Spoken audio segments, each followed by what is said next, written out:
This is a full production model of Canon's newly released C70, and I had planned a full video review for this unit, but Gerald Undone beat me to it and covered most of it in his review. So in this video I'll be mentioning a few things that either weren't in Gerald's review or things that I feel able to elaborate on that could be as important to you as they are to me if you're thinking about picking one of these cameras up. Also, this is a full production model and I have no affiliation with Canon or the retailer whatsoever. In fact, I sold my Canon C200 to part fund the purchase of this camera, and I did so believing that apart from the missing EVF and RAW recording capability, that it would be everything I loved about the C200 and more. So, is it? You might be wondering why I sold my C200 for this C70. Working efficiently and travelling as light as possible is a priority for me. One thing I never enjoyed with the C200 was its portability. Detaching and reattaching the side grip, monitor and handle all the time was never any fun. That and the fact that its protruding EVF made it difficult if not impossible to properly balance and use on a gimbal. So consequently, I always carried another camera just for those gimbal shots. In short, the primary reason for me upgrading to the C70 was for its compact unibody design. The C70's dual gain output sensor and its decent array of 10-bit recording modes, including 4K at 120 frames per second, were additional incentives to me. Sounds ideal, doesn't it? I mean, it even has the same great autofocus as the C200, right?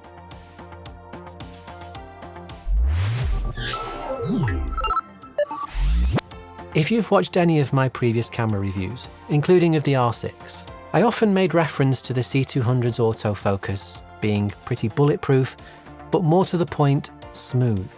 It would start and end a focus transition by gently speeding up and slowing down the focus motors to achieve results that looked like you had a skilled manual focus puller on the job. But with this C70, no matter what lens I use, a native RF lens, an adapted Canon EF lens, a third-party lens, a lens with a USM motor, an STM motor, that smooth focus transition isn't here. In my tests, it behaves more like Canon's mirrorless line of cameras. I've made adjustments to the speed and response settings, but they just change how quickly the transition happens, not how smoothly the move starts and ends. It's just not the same as the C200. Given that Canon said the C70 shares the same autofocus system as its bigger brothers in their cinema line, I believe they should fix this in firmware as soon as possible. But moving away from autofocus and onto monitoring tools, specifically the Waveform. It's tiny, and worse still, it's in a really faded light green colour. The C200's waveform monitor wasn't the most detailed, but at least it was clear enough to read. The C70 desperately needs an option to make the waveform, I'd say at least twice the size and with more contrast. In its current form, for me, it's borderline useless. Okay, now the next thing I'm going to mention is something I was already aware of before picking up the camera, but you might not be. The C70 is advertised as being the first Canon cinema camera to have an auto ISO function, and it does work well. Sort of. The catch is, it doesn't work in C-Log, and the exact same handicap plagued the original EOS R, but it was then fixed in the R5 and R6, so we know Canon can do it. It'd just be nice to see them fix it in this camera in the next firmware update. I've seen a couple of people on YouTube suggest that the C70 doesn't electronically communicate with EF lenses, or that the autofocus might not work properly with third-party lenses. Well, at least in my experience, that's simply not true.